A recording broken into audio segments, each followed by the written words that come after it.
Hello everyone, সকলে কেমন আছো? আশা করি ভালো আছো। আগের ক্লাসে পর্যায়বৃত্ত গতিটা আসলে কিভাবে হয়, আমি সে সম্পর্কে তোমাদেরকে পুরোপুরি একটা বেসিক কনসেপ্টের ধারণা দিয়ে দিছি, তাই না? তো আরেকটা জিনিস আশা করি আমার একটু তোমাদেরকে জ্ঞান দেওয়া দরকার, সেটা হচ্ছে সরলরৈখিক গতি। তোমরা ক্লাস 9-10-এ সরলরৈখিক গতি পড়ছিলা, তাই না? সরলরৈখিক গতি, সরলরৈখিক গতি। তো সরলরৈখিক গতিটা কি ছিল? সেটা সরল রেখা বরাবর যাবে। এই গতিগুলা না সরল রেখা বরাবর গেছিল, মানে সোজা গেছিল, গেছিল, এরকম গেছিল, ঠিক আছে? বেগ ছিল, মানে সরল রেখা বরাবর গেছিল, সরণ ভিত্তিক ছিল। মানে একটা বস্তু সরল রেখায় যখন যাবে তখন সে গতিকে সরলরৈখিক বলে। এত কিছু তোমাদেরকে নোটে রাখতে হবে না, তোমরা লিখবা যে সরল রেখায় গেলে, সরল রেখায়, তোমরা লিখবা সরল রেখায় অবস্থানের পরিবর্তন, অবস্থানের পরিবর্তন, তাহলে একটু বড় করি, পরিবর্তন। তো একটা জিনিস তোমায় বলি, এই যে এটা একটা চিত্র তোমার দিয়ে দিও, এই যে একটা লোককে চিত্র দিবা, এই লোকটাকে এইরকম করে একটা তীর চিহ্ন দিবা, সোজাভাবে স্কেল দিয়ে একটা গাছের কাছে দিয়ে দিবা, দিয়ে দিয়ে বলবা যে এটা, এই লোকটাকে এখানে দাঁড় করাই দিবা। লোকটার চিত্র কি হচ্ছে এগুলা চিত্র, এটা মনে করো লোকটা এখানে দাঁড় করাই দিয়ে বলবা, এইখানে এইভাবে দাঁড় করাই দিয়ে বলবা এটা হচ্ছে সরল, এইভাবে দাঁড় করাই দিয়ে চিত্রটা দিয়ে, এভাবে দাঁড় করে দিয়ে চিত্রটা দিয়ে তোমরা বলবা যে এটা একটা সরলরৈখিক গতি। নোটে এতটুকু রেখে দাও। এই গতিগুলার কিছু তোমরা সূত্র পড়ছিলে, ভি সমান ইউ প্লাস এটি, ওকে, এই জিনিসগুলো পড়ছিলা। তো এই জিনিসগুলো না তোমরা জানো, 9-10-এ পড়ে হয়েছে, তাও একটু বুঝাই দিলাম। ভি সমান ইউ প্লাস এটি হয়। আবার তোমরা এই যে অতিক্রান্ত দূরত্বটা বা সরণটা তোমরা পড়ছিলে ইউটি প্লাস হাফ এটি স্কোয়ার, এই জিনিসগুলো তোমরা পড়ছিলা। আরও অনেক ধরনের জিনিস পড়ছিলা। তো এই এই বেসিকটা একটু আমি তোমাদের রিক্যাপ করে দিলাম এবং মনে করাই দিলাম, এটা সরলরৈখিক গতির ক্ষেত্রে ছিল। তো আমার কিন্তু আজকে সরলরৈখিক গতি নিয়ে কথা বলার কথা, আমাকে পর্যায়বৃত্ত গতির দুটো প্রকারভেদ নিয়ে কথা বলার কথা। তো পর্যায়বৃত্ত গতির দুইটা প্রকারভেদ আমি কালকে পড়ছিলাম।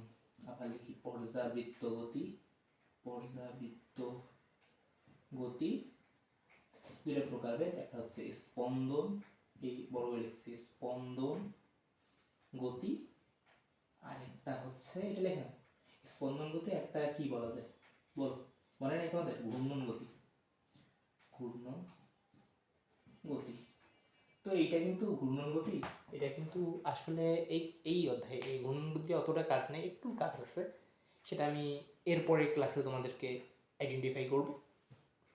তবে এটা কি আসলে সেটা আমি একটু তোমাদেরকে শেখাই দিই, কারণ তোমাদেরও দরকার, বেসিকটা একটু ক্লিয়ার করা তোমাদেরও দরকার। তো একটা জিনিস তোমার বলি, স্পন্দন গতিটা পরে বলি। তোমরা ঘূর্ণন গতির সংজ্ঞাটা, ঘূর্ণন গতির সংজ্ঞা তো না, ঘূর্ণন গতির ইংরেজিটা শুনো, এটা হচ্ছে সার্কুলার মোশন, সার্কুলার মোশন, ঠিক আছে? ঘূর্ণন গতির ইংরেজিটা হচ্ছে সার্কুলার মোশন, বুঝা যাচ্ছে? সার্কুলার একটা বিষয়, ঠিক আছে? তো সার্কুলার বিষয়টা কি, মনে করো একটা বস্তু, যেমন এটা মনে করো বৃত্তাকার পথ, একটা বস্তু মনে করো এই পথ থেকে যাত্রা শুরু করে আবার এই পথের এই বিন্দুটাকে অতিক্রম করবে, তাহলে এটাই হচ্ছে সার্কুলার মোশন। ফ্যান, যেমন ফ্যান যদি এখানে একটা তোমরা করতা, ফ্যানের পাখাগুলো কিন্তু এই কাজ করতো, ঘোরার সময় একটা বিন্দুকে নির্দিষ্ট সময় পর পর অতিক্রম করতো, ঠিক আছে? এই বস্তুটা এখান থেকে যাত্রা শুরু করলো, আবার এই দিক দিয়ে যাবে, যে আবার একই পথ থেকে এটাকে অতিক্রম করবে, ঠিক আছে? একই পথ অতিক্রম করতেছে, এই দিক দিয়ে যে, এই দিক দিয়ে যে, এই দিক দিয়ে যে, এই দিক দিয়ে যে, এই দিক দিয়ে যে, এই দিক দিয়ে যে, এই দিক দিয়ে যে, একবার বিন্দুটা অতিক্রম করলো, আবার এই দিক দিয়ে, এই দিক দিয়ে, এই দিক দিয়ে, এই দিক দিয়ে, এই দিক দিয়ে, এই দিক দিয়ে, এই দিক দিয়ে, এই দিক দিয়ে যে আরো একবার অতিক্রম করলো, আবার এই দিক দিয়ে, এই দিক দিয়ে, এই দিক দিয়ে যে আরো একবার অতিক্রম করলো। ও নো, আমরা যে এগুলা শিখলাম এটা কোন গতির? এই যে একই দিক থেকে বিন্দুকে অতিক্রম করতেছে, এগুলা আমরা কোন গতির বৈশিষ্ট্য পাইলাম? কালকে সংজ্ঞায় বলছিলাম, হ্যাঁ, পর্যায়বৃত্ত গতির আলোচনায় আমরা এটা পাইছিলাম। তো পর্যাবৃত্ত গতির আলোচনায় পাইছিলাম, এটাও পর্যাবৃত্ত গতির মতো আচরণ করতেছে, এটা কি পর্যাবৃত্ত গতি নাকি? ইয়েস, ইউ আর রাইট, এটা পর্যাবৃত্ত গতি। তো এটা ঘূর্ণন গতি, ঠিক আছে? এটা ঘূর্ণন গতি। এটা এক প্রকার পর্যায়বৃত্ত গতি, এক প্রকার পিরিয়ডিক মোশন। দেখি পিরিয়ডিক, ইংরেজি পড়তে ভালো লাগে তো এটা পিরিয়ডিক মোশন। ঠিক আছে, এটা লিখলাম।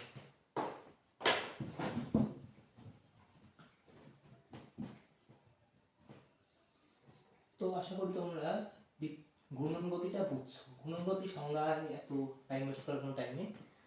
বৃত্তাকার পথে যদি কোনো গতি হয়, বৃত্তাকার পথে যদি কোনো বস্তু যদি একই পথ দিয়ে একটি বিন্দুকে নির্দিষ্ট সময় পর পর অতিক্রম করে, তবে তার গতিকে বৃত্তাকার গতি বলে, ঘূর্ণন গতি বলে, ঘুরে, রাউন্ডিং, ঘুরা। ঠিক আছে, তো এই জিনিসটা আমরা বুঝছি। তাহলে আমরা বললাম যে বৃত্তাকার গতি এক প্রকার, বৃত্তাকার গতি বারবার বলছি, বৃত্তাকার গতি পর্যাবৃত্ত গতি, কিন্তু বৃত্তাকার গতি না, ঘূর্ণন গতি এক প্রকার পর্যাবৃত্ত গতি। তো ঘূর্ণন গতি যদি এক প্রকার পর্যাবৃত্ত গতি হয়, ঘূর্ণন গতি যদি এক প্রকার পর্যাবৃত্ত গতি হয়, তাহলে পর্যাবৃত্ত গতি এক প্রকার ঘূর্ণন গতি, এটাও কি হবে? না, হবে না। আমরা বলছিলাম ওই রাস্তাটার কথা আগের ক্লাসে, যে রাস্তা থেকে আমরা এই যে মনে করো একটা লোক, তোর এরকম একটা পথগুলো এরকম হয়ে গেল, এই পথগুলো এই মনে করো একটা কলেজ আছে, একটা লোক, ধরো বৃত্তাকার পথে আবার সে বাড়ি যেতে পারে। সো এই লোকটা এইরকম করে যে এই কলেজটাকে প্রত্যেকদিন অতিক্রম করতেছে, এই বিন্দুটাকে প্রত্যেকদিন অতিক্রম করতেছে। এটা পর্যাবৃত্ত গতি, আবার এটা বৃত্তাকার গতিও। কিন্তু ধরো এই লোকটা কলেজে এই দিক দিয়ে গেল, আবার এই পথে ফিরে আসলো, এই দিক দিয়ে গেল, আবার এই পথ দিয়ে আবার ফিরে আসলো, তাহলে কি ঘুরলো? এ তো বিপরীত দিক থেকে চলে আসলো, আবার বিপরীত দিক থেকে গেল, আবার বিপরীত দিক থেকে গেল, আবার বিপরীত দিক থেকে চলে আসলো। ধরো এখানে একটা বিন্দুটা, সে কি করলো, এই বিন্দুটাকে একবার গেল, আবার অতিক্রম করে আবার এই দিক দিয়ে গেল। তাহলে এই যে একটা বিন্দু দিয়ে সে গেল, আবার আসলো, আবার ওই বিন্দুটা দিয়ে গেল, এটা কি ভাই ঘূর্ণন গতি? এটা পর্যাবৃত্ত গতি। ইয়েস, দিস ইজ পর্যাবৃত্ত গতি। কিন্তু ভাই এটাতে এটা কিন্তু বৃত্তাকার গতি না, সরি ঘূর্ণন গতি না। ঘূর্ণন গতির কনসেপ্টটা কি? এই দিক দিয়ে ঘুরতে হবে, তাকে ঘুরতে হবে। বৃত্তাকার পথে ঘূর্ণায়মান কোনো বস্তু, এটা হচ্ছে ঘূর্ণন গতি। ঘূর্ণন গতি তাহলে শর্ত কি? শর্ত ঘূর্ণন গতি কি? বৃত্তাকার পথ থাকতে হবে, দুই ঘুরতে হবে, এই দুটো। তো এখন তোমরা যেহেতু এটা বুঝতে পারছো, তো এখন আমরা স্পন্দন গতিতে আমরা যেতে পারি। তো সরল স্পন্দন গতি নিয়ে এখন আমার কথা হবে। এখন সরল স্পন্দন গতিটা খুবই একটা ইম্পর্টেন্ট গতি। কোনো বস্তু যদি সরল রেখা বরাবর, সরল স্পন্দন গতি বলে স্পন্দন গতি, তো স্পন্দন গতিটা খুবই ইম্পর্টেন্ট একটা গতি। কারণ এই গতিটা কিন্তু পর্যায়বৃত্ত গতি, ঠিক আছে, কিন্তু এই গতিটা কিন্তু ঘূর্ণন গতির মতন ঘুরে না। এই গতিটা কি হয়? স্পন্দন হয়, গতিটাতে স্পন্দন হয়। স্পন্দন কথাটার মানে কিন্তু ভাই, স্পন্দন কথাটা যখন তুমি বলবা, তখন এমন একটা জিনিস হবে যে এইটা আমার একটা বস্তু, এই বস্তুটা এদিক যাবে, আবার এই পথ থেকে না পুনরায় এই পথে ফিরে আসবে। এই গতিটাকে বলা হবে স্পন্দন। ঠিক আছে, এই জিনিসটা হচ্ছে স্পন্দন, এদিক দিয়ে গেল আবার ফিরে আসলো। ঠিক আছে, তো এই স্পন্দন যারা সম্পন্ন করে তারাই স্পন্দন গতি। ঠিক আছে, এখন স্পন্দন গতিটা কি? স্পন্দন গতিটা হচ্ছে এরকম, যে মনে করো একটা বস্তু এই দিক দিয়ে গেল, আবার পুনরায় এই পথে চলে আসলো, আবার এই দিক দিয়ে গেল, আবার পুনরায় এই পথে চলে আসলো। এটা হয়তো একটা সরল দোলকের গতি এই টাইপের হয়। ঠিক আছে, স্পন্দন গতিতে সরল দোলকের গতিটা এই টাইপের হয়। মনে করো এইখান থেকে এই বিন্দুতে গেল, আবার এই বিন্দুতে ফিরে আসলো, এদিক গেল আবার আসলো, এদিক গেল আবার আসলো। দেখো প্রথমে এইদিকে যাচ্ছে, তারপর বিপরীত দিক থেকে অতিক্রম করতেছে, অর্থাৎ পর্যায়কালের অর্ধেকটা সময়, মনে করো সে যদি টি সময়, মনে করো t/2, মানে অর্ধেক সময় এই দিক দিয়ে গেল, আবার অর্ধেক সময় আবার এই দিক দিয়ে আসলো, আবার সে প্রথমে এই সময়টা t/2 এ গেল, আবার সে t/2 সময়ে এইখানে ফিরে আসলো। ঠিক আছে, তাহলে ভাই এটা তো একটা স্পন্দন গতি। তাহলে ভাই এটা তো স্পন্দিত হচ্ছে, মানে একবার যাচ্ছে আবার একবার ওই পথেই ফিরে আসতেছে। ঠিক আছে না, মানে এই বিন্দু থেকে যাত্রা শুরু করলো, আবার পুনরায় এই বিন্দুতে ফিরে আসলো, তাই না? তো এখন আমি বুঝতে পারলাম যে এটা স্পন্দন করতেছে। তো এটাকে আমি বলতে পারি এটা একটা স্পন্দন গতি, বলতে পারি স্পন্দন গতি। কিন্তু এটা ভাই পর্যায়বৃত্ত গতির ফ্যাক্টরে কিভাবে পড়লো? পর্যায়বৃত্ত গতির ফ্যাক্টরে কিভাবে পড়লো? কারণ আপনি তো বলছেন ভাই একটি বিন্দুকে একই দিক থেকে অতিক্রম করতে হবে, তো স্পন্দন গতি তো আলাদা, এটা কেন পর্যায়বৃত্ত গতি হবে? ঠিকই তো, স্পন্দন গতি আর পর্যায়বৃত্ত গতি তো এক না তাহলে, তাই না? না, স্পন্দন গতি আর পর্যায়বৃত্ত গতি এক, একটা দিক থেকে এক। কখন জানো? যখন মনে করো এই বস্তুটা এইখানে গেল, আবার এই বস্তুটা এইখান থেকে এইখানে ফিরে আসলো, ঠিক আছে? ফিরে আসার পর বস্তুটা তো আবার যাবে, তো এই বস্তুটা এইখান থেকে এইখানে গেল, আবার ফিরে এসে আবার যখন এই বিন্দুটা অতিক্রম করলো, এই বিন্দুটা তো আবার অতিক্রম করলো, তখন ওই গতিটা স্পন্দন গতি প্লাস পর্যায়বৃত্ত গতি। তাহলে পর্যায়বৃত্ত গতিও সম্পন্ন করতেছে। এই দিক দিয়ে মনে করো একটা বস্তু গেল, তারপর বস্তুটা কি করলো, এই দিক দিয়ে ফিরে আসলো, ফিরে আসার পর আবার এই দিক দিয়ে গেল, মানে প্রথমে একবার এই দিক দিয়ে গেল, তারপর ফিরে আসার পর আবার এই দিক দিয়ে গেল, তো এই দিক দিয়ে গেল, ফিরে আসার পর আবার এই দিক দিয়ে গেল, একটা বিন্দুকে নির্দিষ্ট সময় পর পর একই দিক থেকে তো অতিক্রম করলো, তাহলে এটা পর্যায়বৃত্ত গতি না? পর্যায়বৃত্ত গতি এটা। তাহলে আমরা বলতে পারি কি সরল স্পন্দন গতি একটি পর্যায়বৃত্ত গতি। তাহলে আমি কি বলবো, সরল স্পন্দন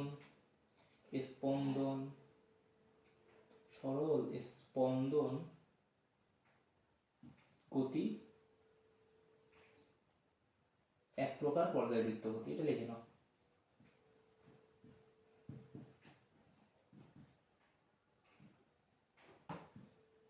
আচ্ছা তোমরা কিছু উদাহরণ দাও, উদাহরণ লেখা স্প্রিং এর গতি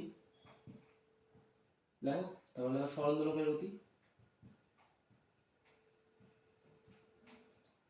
দোলকের গতি, তারপর তোমরা লেখো এই দুইটা লেখো, এটা 1 নাম্বার দাও, এটা 2 নাম্বার দাও।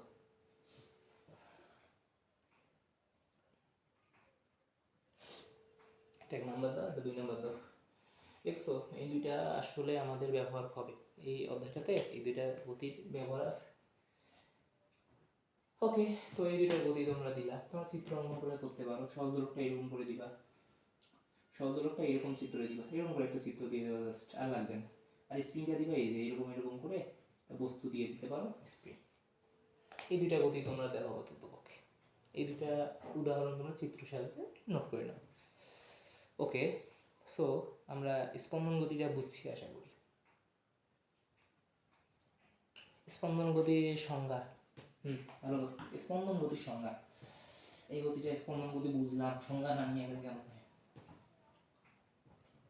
সংজ্ঞা লিখবে এইভাবে, কোনো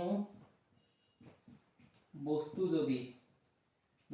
যদি তার পর্যায়কালের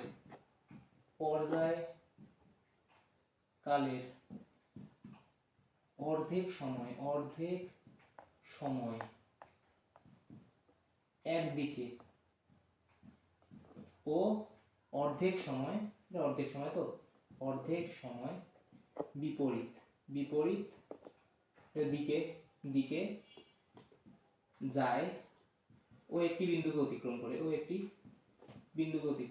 বিন্দুকে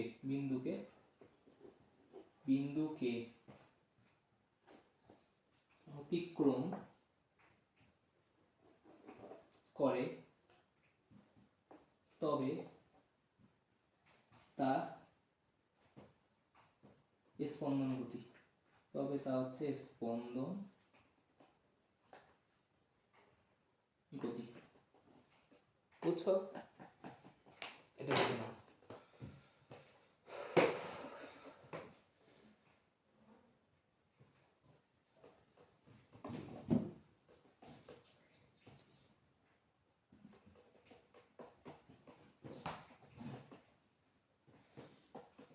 এখন স্পন্দন গতি বুঝলাম।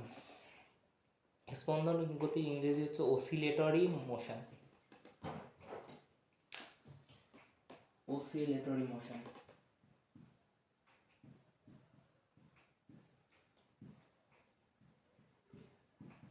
ইংরেজিগুলো মনে রাখতে হবে স্পন্দন গতির। নিচে লিখে নাও স্পন্দন গতি, নিচে লিখে নাও অসিলেটরি মোশন স্পন্দন গতি। শেষ। এখন স্পন্দন গতি শেষ। এখন আমার স্পন্দন গতির একটা বিশেষ কাইন্ড আছে, স্পন্দন গতির একটা বিশেষ প্রকারভেদ আছে। তো ওই প্রকারভেদটা কি? সরল ছন্দিত স্পন্দন গতি।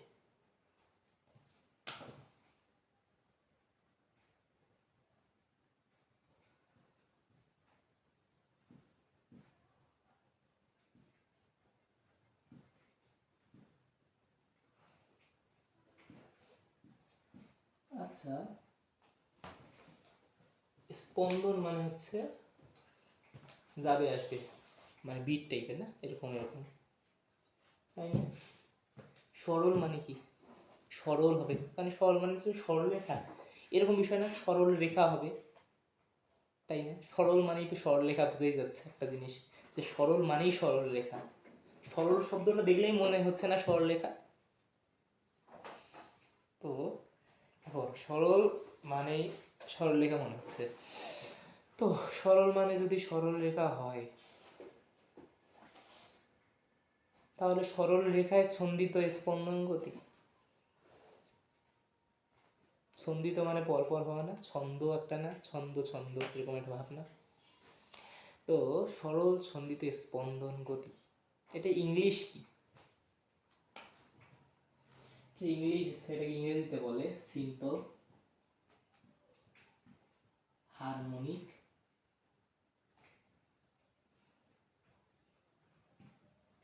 মোশন।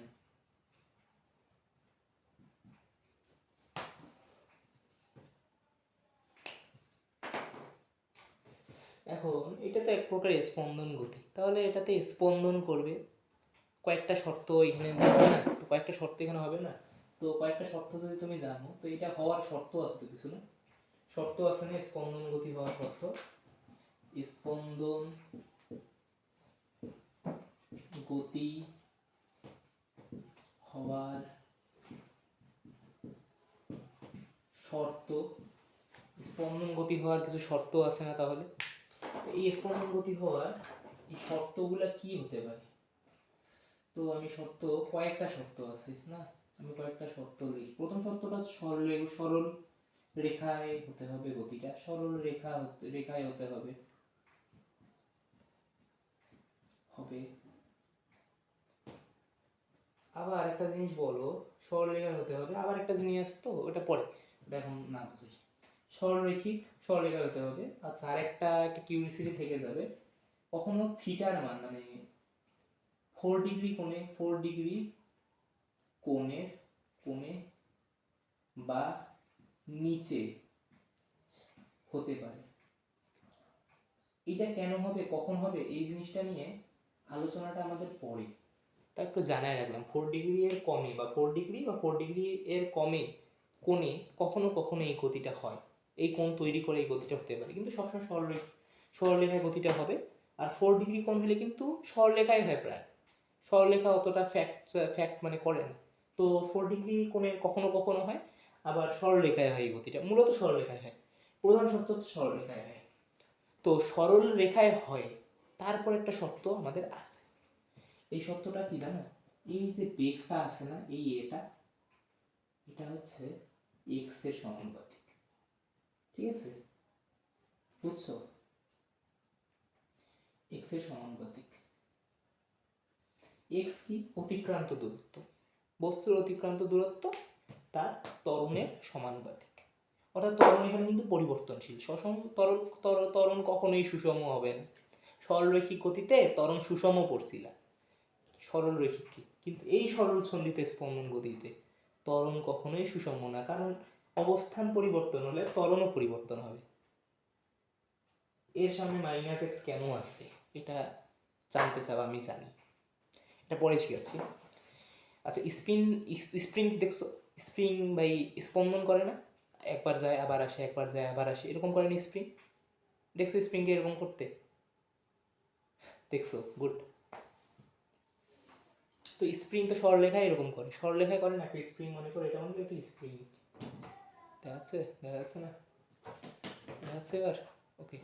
তো এইটা এই যে এইখানে আর কি, ধরো এটা একটা স্প্রিং। স্প্রিং একটা বস্তু তুমি লাগাই দিচ্ছ, মনে করো এইদিকে একটা স্প্রিং লাগানো আছে, ধরো এই যে এইরকম, ধরো এইরকম যে এটা ধরো একটা স্প্রিং, স্প্রিং মনে করো এই কলমটাকে লাগাই দিচ্ছ। তো স্প্রিংটা যখন তুমি এই এই এই জায়গায় মনে করো স্প্রিংটা যখন তুমি টান দিবা, স্প্রিংটা মনে করো টান দিছো এখন, তাহলে এই স্প্রিংটা একটু মানে প্রসারণ করছে, এরকম হয়েছে। এখন তুমি যদি ছেড়ে দাও, স্প্রিংটা এই সোজাভাবে এদিক যাবে, আবার এদিকে আসবে, সোজাভাবে এদিক যাবে, আবার এদিকে আসবে, সোজাভাবে এদিক যাবে, আবার এদিকে আসবে। তুমি আবার ধরলা স্প্রিংটা, আবার টান দিলা, আবার ছেড়ে দিলা, এরকম হইতে থাকবে, স্প্রিংটা এরকম হইতে থাকবে। ঠিক আছে? তো এটা একটা সরলরৈখিক গতি। তো এখন বলবে ভাই মাইনাস এক্সটা কেন আসছে? এই আলোচনায় আসবো আমি। তো স্প্রিং এর গতিটা বুঝছো? এই পর্যন্ত বুঝছো? তো স্প্রিং এর গতি বুঝছি। তো তোমরা ক্লাস 10-এ এ কি পড়ছো? এফ সমান মাইনাস কে এক্স,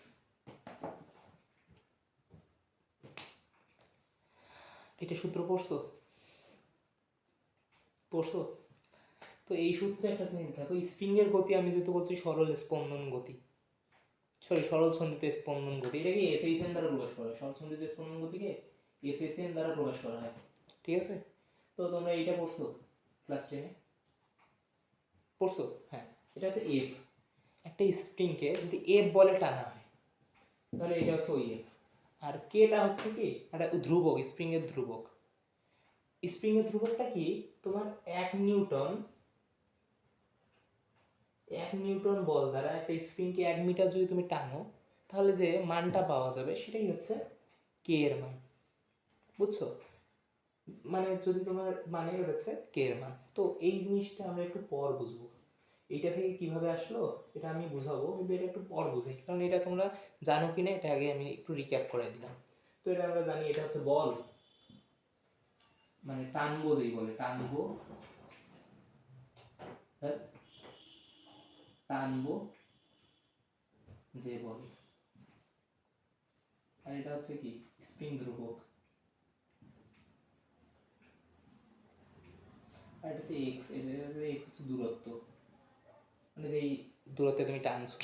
এই কনসেপ্টটা আমি একটু পর বুঝাই, তোমাদেরকে দুইভাবে বুঝাবো এটা, ওই জিনিসটা। এটা প্রমাণ বুঝাইতে হবে না, তো এখানে তোমরা উপরে নোট লেখো, প্রমাণ। প্রমাণ কি? প্রমাণটা কি? এসএসএম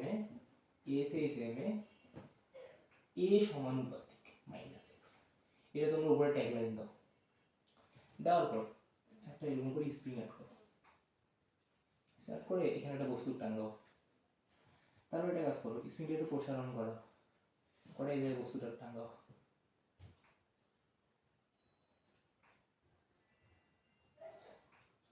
আর একটা কাজ করো, এই যে বস্তুটা লাগানো, বস্তু একটাই, এটা বস্তুর উপর ভর এম, এটা বস্তুর উপর ভর এম, এটা বস্তুর উপর ভর এম। এম কনস্ট্যান্ট, এম একই থাকে, লিখি বাড়ি পাশে এম কনস্ট, এম সমান কনস্ট, মানে এম এম কনস্ট্যান্ট, এম এর মান নির্দিষ্ট। ঠিক আছে? তো এখন একটা কাজ করো, এখন আমি একটা তোমার জিনিস বলি, একটা বস্তুকে তুমি স্প্রিং এর সঙ্গে যুক্ত করছো, এই স্প্রিং এর সঙ্গে একটা বস্তুকে যুক্ত করছো।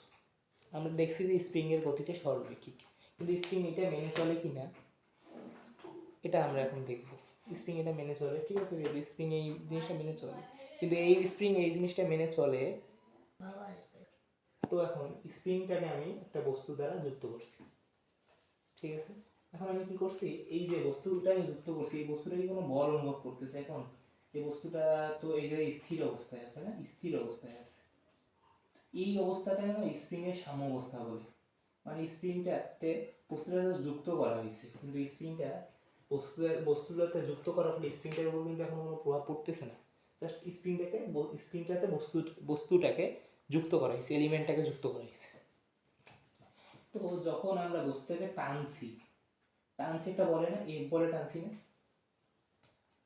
তো যখন আমি এফ বলে টানছি বস্তুটাকে, আচ্ছা এফ বলে টানছি, ওটা হিসাব আলাদা, আমি টানছি, টানার পর যখন আমি এই জায়গায় মনে করো বস্তুটা ছাড়বো, ছাড়ার আগে আগে বস্তুটা এই দিকে একটা বল অনুভব করবে না? ছাড়তে তো এইদিকে চলে যাবে, একটা বলে তো এইদিকে চলে যাবে, ছাড়তে তো একটা বলে এইদিকে চলে যাবে, তাই না? ছাড়তে একটা বলে এইদিকে চলে যাবে। বস্তুটা যখন আমি এই পর্যন্ত টানলাম, এই মার্কারটাকে এইখান থেকে নিলাম, এই পর্যন্ত টানলাম, মার্কারটা এই পর্যন্ত ছিল, এইখান থেকে এই পর্যন্ত টানলাম, তারপর এই মার্কারটাকে যখন আমি ছাড়বো তখন ছাট করে কিন্তু এইদিকে চলে যাবে, ছাট করে এইদিকে চলে যাবে, এদিকে হাট এইদিকে চলে যাবে। তো এইদিকে একটা চলে যাবে, এইদিকে একটা বল অনুভব করতেছে না? এই বলটাকে বলে প্রত্যয়নী বল, এফ দ্বারা প্রকাশ করা হয়। তো এফ সমান আমি এম এ জানি না, এটা জানি থাকি, আপাতত জানি থাকি। তো আমি যখন এই বস্তুটাকে এই পর্যন্ত নিয়ে আসছি, মনে করো এইটা হচ্ছে সাম্যাবস্থা, সাম্যাবস্থা থেকে এই দিকে আমি নিয়ে আসছি বস্তুটাকে, এটা কি আমি সাম্যাবস্থার দিকে নিয়ে আসছি না বিপরীত দিকে নিয়ে আসছি?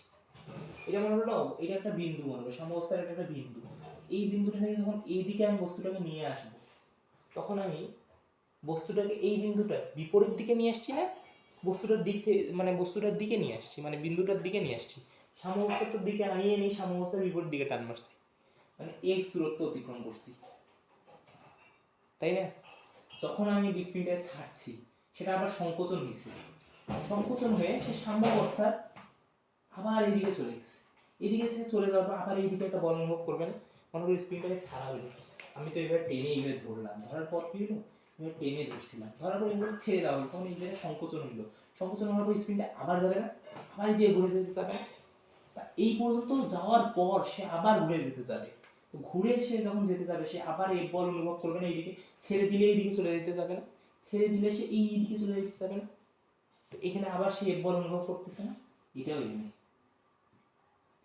তো এখন স্প্রিংটা এই সাম্যাবস্থা, আমি যে এইদিকে গেল সে এইদিকে যখন গেল সে আবার তো সাম্যাবস্থার বিপরীত দিকে গেছে, সাম্যাবস্থা এটা, সে সাম্যাবস্থার বিপরীত দিকে আবার চলে গেল, সে সাম্যাবস্থার দিকে তো একবারও যাচ্ছে না, সে আবার সাম্যাবস্থাটা এইটা ঘুরে সাম্যাবস্থা এইটা ঘুরলো, ঘুরার পর আবার এখানে এসে আবার সাম্যাবস্থার বিপরীত দিকে চলে গেল, সাম্যাবস্থার বিপরীত দিকে এসে আবার চলে গেল সংকোচনের ফলে, প্রসারণে একবার সাম্যাবস্থার বিপরীত দিকে গেল, সংকোচনেও সাম্যাবস্থার বিপরীত দিকে গেল, আর বল অনুভব করলো দুইবারই পজিটিভ, দুইটা বলই সাম্যাবস্থার দিকে যেতে চায়, কিন্তু দুই ক্ষেত্রে স্প্রিং কি করে, সাম্যাবস্থার বিপরীত দিকে স্প্রিং এর বস্তুটা যায়, তাহলে তার দূরত্বটা এক্স করে, দূরত্বটা এক্স দূরত্ব অতিক্রম করে, কিন্তু অতিক্রম যে করে এই মাইনাস, এটাও মাইনাস এক্স, এটাও মাইনাস এক্স, কারণ এরা সাম্যাবস্থা, এই সাম্যাবস্থাটা বিপরীত দিকে যাইতে যাচ্ছে, বিপরীত দিকে যাচ্ছে, তারা যখনই তাদের প্রসারণ হচ্ছে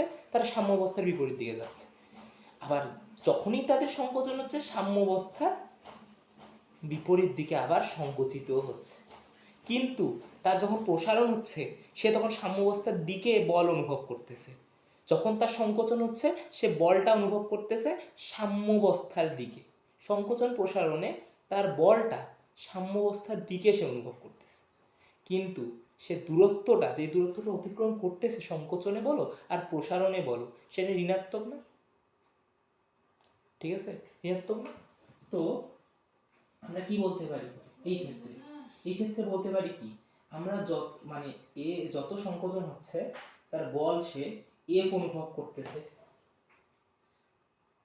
সে দূরত্ব অতিক্রম করতেছে কি অনুপাতে, তো এফ সমানুপাতিক আমি এক্স লিখতে পারি, এফ সমানুপাতিক আমি এক্স লিখতে পারি, পারি তো, সে তার প্রসারণের ফলে সে দূরত্ব অতিক্রম করতেছে, একই হারে তার বলও সে অনুভব করতেছে, তো এফ সমানুপাতিক আমি এখানে মাইনাস এক্স লিখবো না, কারণ সে সাম্যাবস্থার বিপরীত দিকে অবস্থান করতেছে, আর তার বলটা অনুভব করতেছে পজিটিভ, কারণ সাম্যাবস্থার দিকে সে বল অনুভব করতেছে,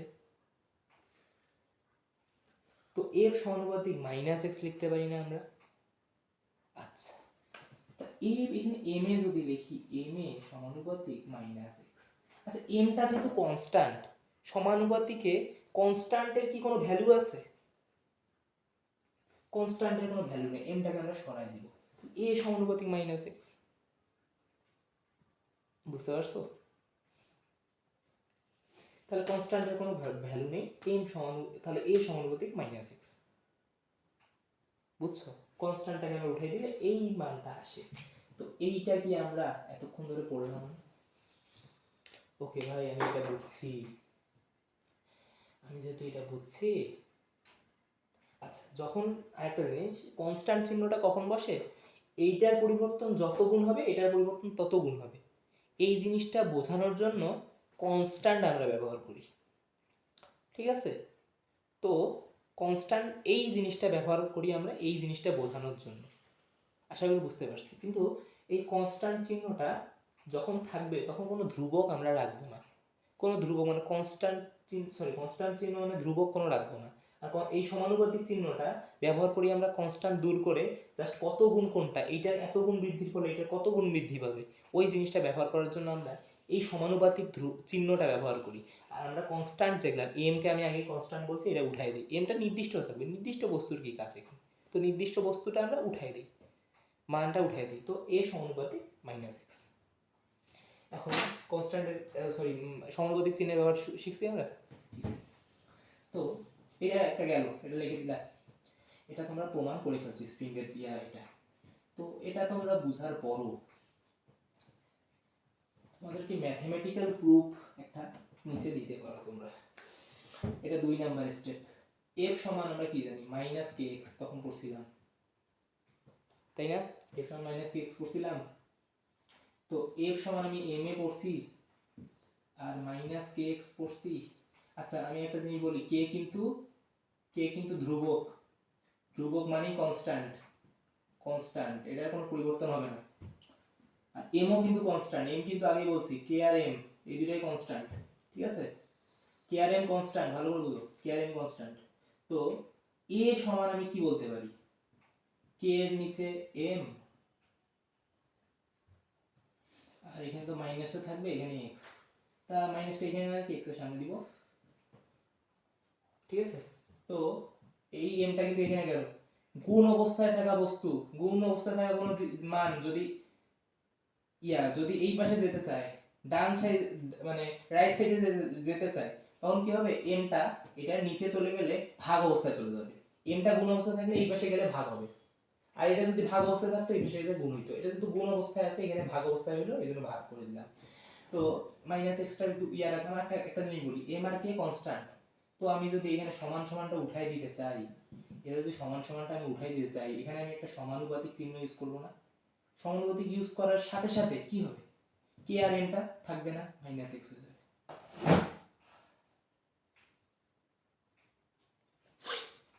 বুঝছো?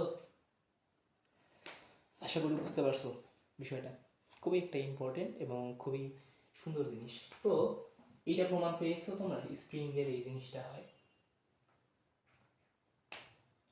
আচ্ছা, সমানুপাতিক ধ্রুবকের একক কি অনেকে বলবে, তোমরা একক এখান থেকে বের করে নিতে পারবা। এফ সমান মাইনাস কে এক্স লাগবে। আচ্ছা, এফ সমান F by x equal minus k. আচ্ছা, মাইনাসটা কিন্তু এককের ক্ষেত্রে ভ্যারি করে না। তোমার কোন নিউটন, এটা মাইনাস কে এই পাশে রাখি, নিউটন, এটা হচ্ছে মিটার, তো নিউটন পার মিটার হচ্ছে। তো কে সমান আমি কি বলতে পারি সরলভাবে, নিউটন মিটার ইনভার্স 1, কে এর একক, কে এর কি একক, এটা এই রিলেটেড অঙ্ক হয়। তো অঙ্ক তো আজকে করার কথা না, তো অঙ্ক আশা করি অঙ্ক করাইতে হবে না আজকে। এটা নিয়ে এই কনসেপ্ট ইউজ করে অনেক সময় অঙ্ক আসে, এটা ক্লাস 10 এর অঙ্ক, এখানে এই ক্লাসে এই বিষয়ে কোনো অঙ্ক নাই। এখন তো আমরা সরল ছন্দিতে স্পন্দন গতির শর্তগুলো মেনে চলে কি না স্প্রিং, সেটা আমরা দেখেছি। তো এখন অনেকে বলবে স্প্রিং তো মেনে চললো, তো এইটার সংজ্ঞাটা কি, এটা সংজ্ঞাটা খুবই ইম্পর্টেন্ট। এই সংজ্ঞাটা একটু আমি বলি যে দুইটা শর্ত তোমরা পেয়ে গেছো, এ সমানুপাতিক মাইনাস এক্স, আর একটা বেস হচ্ছে সরল রৈখিক। এই দুইটা জিনিস না তোমরা পেয়ে গেছো অলরেডি, তোমরা এই দুইটা জিনিস সম্পর্কে জানছো।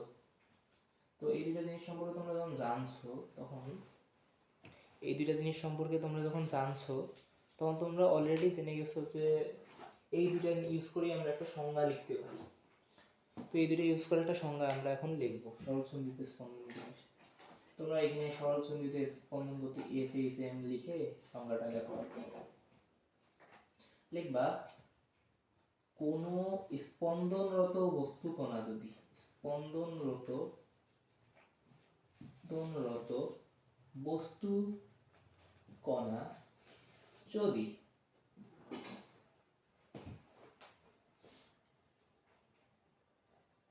সরল রেখায়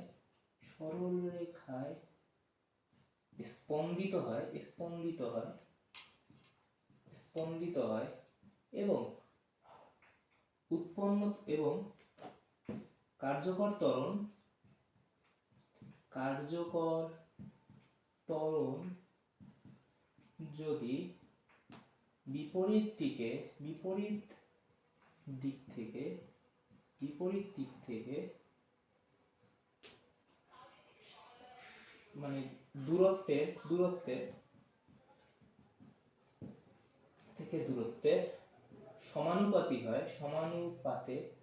সমানুপাতে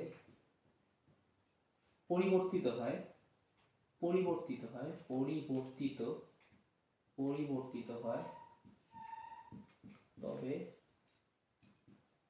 তার গতিকে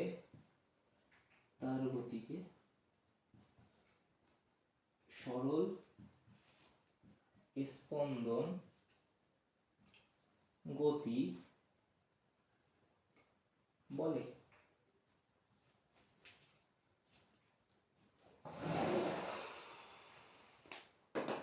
আশা করি আমি এসএসএম এর কনসেপ্টটা তোমাদেরকে বোঝাতে সক্ষম হয়েছি।